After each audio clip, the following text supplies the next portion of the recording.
Hey guys, this is me Pragya और आप देख रहे हैं आज काशी के कुछ अनकही कहानियाँ। तो चलिए शुरू करते हैं। वाराणसी, जिसका मूल नगर काशी था, पौराणिक कथाओं की माने तो काशी नगर की स्थापना भगवान शिव ने लगभग 5000 वर्ष पूर्व करी थी, जिस कारण ये आज भी एक महत्वपूर्ण तीर्थस्थल है।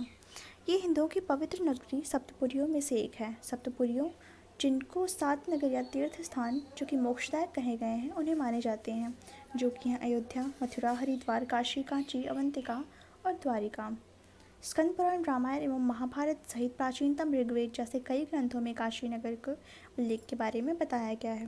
गंगा के तट पर बसी काशी बहुत पुरानी नगरी है।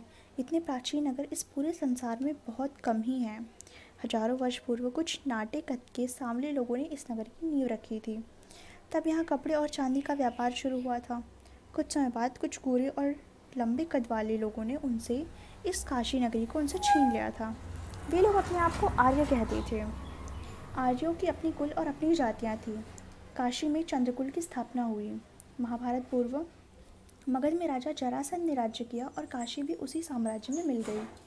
आर्यों के यहाँ कन्याओं का विवाह स्वयंवर, यानी कन्या खुद से अपने वर का चयन करती थी। स्वयंवर से विवाह होने शुरू हो गए। पांडव और कौरवों के पितामह भीष्म ने काशी नरेश की 3 पुत्रियाँ अम्बा, अम्बालिका और अंबिका, जो कि काशी की 3 पुत्रियाँ कही जाती हैं, उनका अपहरण किया, जिस वजह से काशी और हस्तिनापुर में शत्रुता हो गई। गंगा की बाढ़ से पांडवों की राजधानी हस्तिनापुर डूब गई।